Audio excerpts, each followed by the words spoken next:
Hello, Jaivardhan Singh here. Welcome to the marine podcast. थोड़े दिन पहले लॉकडाउन के टाइम पे मैं अपने फ़ोन पर वेब सीरीज़ देख रहा था। जी हाँ, क्योंकि लॉकडाउन के टाइम पे ज़्यादा कुछ करने को होता नहीं है, तो वेब सीरीज़ के दौरान मेरे फ़ोन पर एक कॉल आता है। कॉल पिक करने पर जो सामने लड़का था वो मुझसे पूछता है कि सर, मैंने STCW कोर्सेज़ कर लिए हैं, लेकिन मुझे जॉब नहीं मिल रही है। वो सुन के मुझे थोड़ा सा अजीब लगा, और क्योंकि मुझे थोड़े बहुत ऐसे कॉल्स आते रहते हैं तो मैंने उस टाइम पे उस कॉल को निगलेक्ट कर लिया और अपना जो वेब सीरीज़ था वो फिर से रीस्टार्ट कर लिया, रिज्यूम कर लिया वहीं से, क्योंकि वेब सीरीज़ कौन मिस करेगा फालतू के कॉल्स के लिए, राइट। थोड़ी देर बाद फिर से उसका कॉल आता है। मैंने कॉल पिक किया इस बार फिर से।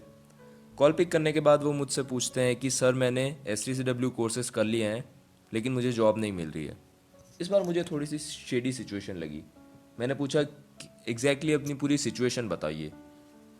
तो उन्होंने अपनी पूरी सिचुएशन बतानी शुरू की।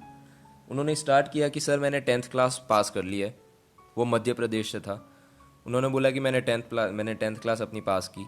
मेरे जो फादर थे वो काफ़ी यंग एज में गुजर गए थे, तो फैमिली में सिर्फ उनकी मम्मी और उनकी दादी थी। तो फैमिली जो कंडीशन थी उनकी वो काफ़ी ज़्यादा अच्छी नहीं थी। फैमिली जो फाइनेंशियली जो थे वो ज़्यादा स्टेबल नहीं थे, तो उन्होंने सोचा कि अगर किसी जल्दी एज में अगर थोड़े पैसे बनाना शुरू कर दें तो काफ़ी अच्छा रहेगा फ्यूचर के लिए, राइट। तो उन्होंने सर्च करना शुरू किया कि कौन से ऐसे फील्ड है जहाँ पर कम एज में जल्दी से आप पैसा कमाना शुरू कर सकते हैं। ऑफ कोर्स, क्योंकि हमारा जो मर्चेंट नेवी ये फील्ड है उसको पोर्ट्रे इसी तरीके से किया जाता है इंटरनेट पे कि कम एज में पैसा आप बहुत ज़्यादा कमा लेंगे। तो वो भी अट्रैक्ट हो गए ऐसी ही एड्स देखकर अट्रैक्ट होने के बाद जब उन्होंने कोर्सेज़ की तरफ ध्यान दिया तो उन्हें पता चला कि 10th के बाद तो एक ही कोर्स होता है, GP रेटिंग, जिसमें भी उन्होंने थोड़ा आगे और पता किया तो उन्हें पता चला कि ज़्यादा कुछ जॉब अपॉर्चुनिटीज़ है नहीं। उसके बाद अगले जो कोर्सेज थे वो थे 12th के बाद, जैसे कि DNS, BSc नॉटिकल साइंस और BTech मरीन इंजीनियरिंग। लेकिन इनके पास थी सिर्फ 10th की क्वालिफिकेशन और इनको अभी से पैसा कमाना शुरू करना था ताकि ये फैमिली की जो कंडीशन थी उसको फाइनेंशियली स्टेबल कर पाए। तो इन्होंने नेट पे थोड़ा और सर्च करना शुरू किया। थोड़ा सा और सर्च करने के बाद इनको एक ऐड आती है। जी हाँ, गूगल ऐड आती है एक एजेंट की। उस एजेंट की ईमेल आईडी वहाँ पर लिखी हुई होती है और एक फ़ोन नंबर लिखा हुआ होता है। तो ये जनाब उनको कॉल करते हैं। सबसे पहले उस एजेंट के बारे में डिस्क्रिप्शन ये लिखा हुआ होता है कि मनोज नाम था उनका। मुंबई में उनका जो एजेंसी थी, उन्होंने लिखा कि मेरी मुंबई में एजेंसी है और हम जो है वो कैडेट्स को काफ़ी कम जो प्राइस है उसमें हम कोर्सेज करवा देते हैं और उसके बाद जल्दी शिप पर भेज देते हैं। और ऑफ कोर्स जैसे कि टेम्पलेट्स आपने देखे होंगे, बहुत सारे पैम्पलेट्स मरीन इंजीनियरिंग के और मर्चेंट नेवी के इन जनरल, कि वो बहुत बड़ी बड़ी बातें लिखते हैं कि sail the ocean, adventurous field, lot of money and all those things, right. तो उसको देख के ये अट्रैक्ट हो गए। यूनिफॉर्म, तो ये सब चीज़ें देख के वो अट्रैक्ट हो गए और उन्होंने कॉल मिलाया एजेंट को। एजेंट को कॉल मिलाने के बाद एजेंट से इन्होंने बात की और एजेंट को अपनी पूरी कंडीशन बताई।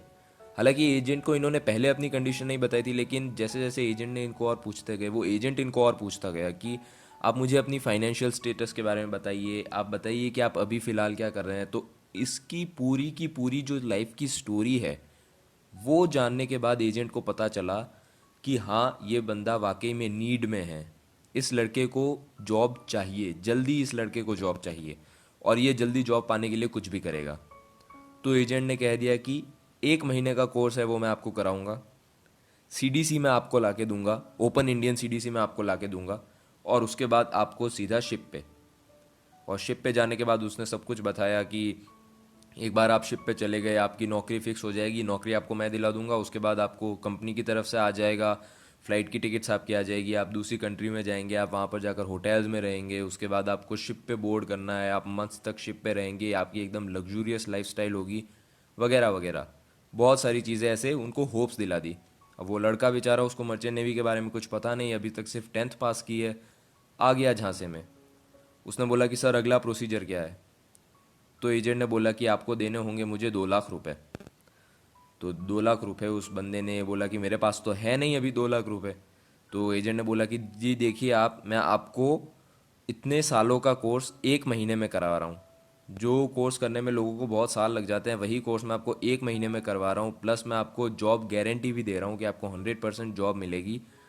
तो आपको ये 2 लाख रुपए तो मुझे देने होंगे। उस और ये 2 लाख रुपए भी क्या है, मैं आपके STCW की फ़ीस भरूंगा, मैं आपकी ओपन CDC की फ़ीस भरूंगा, उन सब चीज़ों में पैसे लग जाते हैं, मैं कोई पैसा नहीं ले रहा हूँ बीच में, ऐसा एजेंट ने बोला। और वो इतने अच्छे से बात करते हैं कि आपको शायद पता भी नहीं चलता है कि वो एक फ्रॉड है। वो इतने अच्छे से बात करेंगे जैसे कि दुनिया की सबसे बेस्ट कम्युनिकेशन स्किल्स उन्हीं के पास हैं। तो उसके बाद वो लड़के ने बोला कि सर लेकिन मेरे पास तो नहीं है। तो एजेंट माने नहीं, एजेंट ने बोला कि भाई साहब पैसा तो आपको देना पड़ेगा। तो आखिरकार उस लड़के ने जाकर अपनी फैमिली में बात की। फैमिली में बात की तो फैमिली में सिर्फ दो लोग थे, उनकी मम्मी और उनकी दादी। उनको कुछ ज़्यादा नॉलेज था नहीं मर्चेंट नेवी वगैरह के बारे में। तो इसने जाकर बताया कि मर्चेंट नेवी ये है, ये फील्ड में कुछ ही महीनों में इतने ज़्यादा लाखों में पैसे कमाने लग जाऊंगा वगैरह वगैरह। तो फैमिली भी आ गई बात में, फैमिली को इसने कन्विंस किया। तो फैमिली में इनकी जो मदर थी, उनके पास जो कुछ थोड़े बहुत गहने बाकी थे, कुछ जो थोड़े बहुत बहुत कम गहने थे, हालांकि क्योंकि फाइनेंशियल कंडीशन ज़्यादा अच्छी नहीं थी, क्योंकि थोड़े बहुत से जो गहने बाकी थे वो सारे गहने उन्होंने बेच दिए 2 लाख रुपए के लिए। 2 लाख रुपए में उन्होंने अपने सारे गहने बेचे और वही 2 लाख रुपए ये बंदा अब लेके आ चुका था घर पे। और अब इसने कॉल किया एजेंट को कि सर आगे की प्रोसीजर क्या है। तो एजेंट ने बोला कि आप ये पैसे लेके आ जाइए मुंबई। तो बंदा चला गया मुंबई में। मुंबई में एजेंट ने इनको बुलाया बेलापुर में। बेलापुर में एक ऑफिस में बुलाया कि यहाँ पे मेरा ऑफिस है बेलापुर में, आप यहाँ पर आ जाइए। तो बंदा गया ऑफिस में, ऑफिस में जाके बात हुई अच्छे से, 2 लाख रुपए वहाँ पर दे दिए। और एजेंट ने इनको एक कॉलेज में भेज दिया। कॉलेज में भेजने के बाद इनका वहाँ पे STCW कोर्सेज करा दिया 15 डेज़ का। 15 डेज़ तक एजेंट इनको बिल्कुल कांटेक्ट नहीं किया एक बार। मतलब पैसे लेने के बाद एजेंट ने बोल दिया कि आप 2 दिन बाद जो है इस इंस्टीट्यूट में चले जाना, मुंबई में ही है वो इंस्टीट्यूट, आप वहाँ पर चले जाना, वहाँ पर आपका STCW कोर्स हो जाएगा और उसके बाद जो है मैं आपको कांटेक्ट करता हूँ। तो बंदा मान गया। बंदा STCW कोर्सेज करने के लिए चला भी गया और वहाँ पे जाके 1 हफ्ते बाद उसको ओपन CDC पोस्ट के थ्रू आ भी गई। जी हाँ, सिर्फ 1 हफ्ते बाद। मतलब आप समझ सकते हैं कि जो वेरीफाइड स्टूडेंट्स होते हैं जो कि इतने सालों के कोर्सेज कर रहे हैं, उनको ओरिजिनल CDC अप्लाई करने के बाद इतना ज़्यादा टाइम लग जाता है उनकी ओरिजिनल CDC आने में। और ओपन CDC 1 हफ्ते में पहुंचा दी वहाँ तक पोस्ट के थ्रू। तो 1 हफ्ते में उसको ओपन CDC आ गई। अब इसने 15 डेज़ का जो है कोर्स पूरा कंप्लीट कर लिया। कोर्स पूरा कंप्लीट करने के बाद एजेंट ने बोला था कि एक बार आपका कोर्स हो जाए तो उसके बाद आप मुझे कॉल कर लेना। तो क्योंकि 15 दिन कंप्लीट हो चुके थे, कोर्स कंप्लीट हो चुका था, ओपन CDC आ चुकी थी, तो अब भाई साहब इनकी बारी थी सेलिंग करने की, दुनिया घूमने की अब इनकी बारी थी। तो इन्होंने कॉल मिलाया एजेंट को। और जैसे ही इन्होंने कॉल मिलाया, सामने से आवाज़ आती है, the number you are trying is switched off or not reachable. फिर से कॉल मिलाया, फिर से आवाज़ आती है, the number you are trying to reach is switched off or not reachable.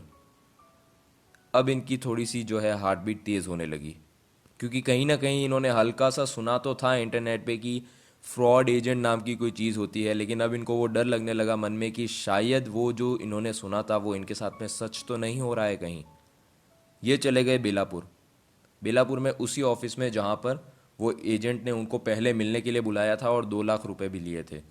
उस ऑफिस में जाने के बाद उनको पता चलता है कि उस ऑफिस में तो कोई और ही इंसान बैठा है। और जब इसने जाके पूछा कि आप कौन है यहाँ पर, तो वो बैठते थे पहले। तो उन आदमी ने बोला कि नहीं ऐसा कुछ नहीं है, ये जो ऑफिस है वो रेंट पे लिया जाता है 2-3 घंटे के लिए, कोई भी आके लेके चला जाता है, ऐसे बहुत सारे लोग आते हैं। तब इसको पता चला कि ये इस ट्रैप में फंस चुका है। 2 लाख रुपए इसके बर्बाद हो चुके हैं। इसने जो कोर्स किया है उसकी कोई वैल्यू नहीं रही। जो एजेंट है वो इसके साथ पूरी तरीके से फ्रॉड करके फरार हो चुका है। इसके पास एजेंट की कोई भी डिटेल नहीं थी। जो नाम बताया था एजेंट ने, ऑफकोर्स वो भी फ्रॉड ही था, गलत नाम था। ना ओरिजिनल फ़ोन नंबर थे, ओरिजिनल फ़ोन नंबर जो फ़ोन नंबर पहले दिए गए थे वो बंद आ रहे थे। ऑफिस चेंज हो चुका था, सब कुछ चेंज हो चुका था। और अब इसके पास कोई भी ज़रिया नहीं था कि ये फिर से उस एजेंट को रीच कर पाए। लेकिन अब कुछ करने के लिए था भी नहीं, क्योंकि 2 लाख रुपए वेस्ट हो गए थे। फैमिली की कंडीशन अच्छी नहीं थी, घर पे जाकर ऐसे बोल भी नहीं सकते कि यार कि मम्मी मेरा ऐसा फ्रॉड एजेंट के साथ ऐसे पाला पड़ गया था और मैं 2 लाख रुपए डूब चुके हैं।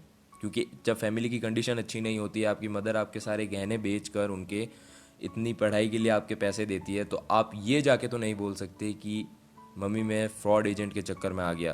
तो वहीं पे उसको थोड़ी सी शर्म आ गई और एक बोल सकते हैं कि डिप्रेशन में चला गया वो लड़का। और उसके बाद वो गया मुंबई जॉब्स की सर्च में। कि यार एजेंट के थ्रू तो हुआ नहीं, कहीं ना कहीं कुछ और ही हो जाए। तो वो जॉब्स की सर्च में गए मुंबई। मुंबई में हर एक कंपनी के ऑफिस में घूमे लाई। लिटरली मुंबई में जितनी भी शिपिंग कंपनी है, बड़ी से बड़ी शिपिंग कंपनी है, छोटी से छोटी शिपिंग कंपनी, जो कि टग बोट या फिर चाहे जो जेटी पे रोप्स खींचने का काम होता है, हर एक चीज़ के लिए, हर एक पोस्ट के लिए जाके अप्लाई करने की कोशिश की, कहीं पर जॉब नहीं मिली। मुंबई में रहने के जो खर्चे लगे वो भी अलग, ऑफकोर्स घर से थोड़े दिन तक झूठ बोल बोल के पैसे मंगवाए, जैसे तैसे अरेंज करवाए, ये सोच के कि जल्दी जॉब लग जाएगी तो फिर से रिटर्न कर दूंगा अच्छे से मम्मी को। लेकिन वो भी हो नहीं पाया, ना जॉब मिली, पैसे भी बहुत ज़्यादा बर्बाद हो चुके थे। और अब इस कंडीशन में उन्होंने मुझे फ़ोन किया था कि आगे मुझे बताइए कि मैं क्या करूं। क्या जवाब देता मैं, मुझे खुद को नहीं पता था कि क्या करें। ऐसी कंडीशन हो चुकी थी कि जिसके बारे में मैं कभी सोच भी नहीं सकता। हालांकि मैंने अपने जो ट्रेनिंग पीरियड है उसके दौरान बहुत बार ये चीज़ें सुनी थी कि फ्रॉड एजेंट भी होते हैं, लेकिन पहली बार रियल लाइफ में एक ऐसी स्टोरी मैं सुन रहा था और मुझे नहीं पता कि मैं क्या रिएक्ट करता। मैंने उसको एक ही सलाह दी जो कि मुझे सही लगी, वो थी कि जाकर एक सर्टिफाइड इंस्टीट्यूट से जीपी रेटिंग का प्रॉपर कोर्स करें, या फिर अपनी जो स्टडीज़ थी उनको कंटिन्यू करें। 11th से आप प्रॉपरली पढ़ाई करना आप शुरू करें, 12th तक आएँ, और उसके बाद में ऑफिशियली जो है आप कोई भी मर्चेंट नेवी का इंस्टीट्यूट ज्वाइन करें। इन दोनों में से आप कुछ भी सेलेक्ट कर सकते हैं।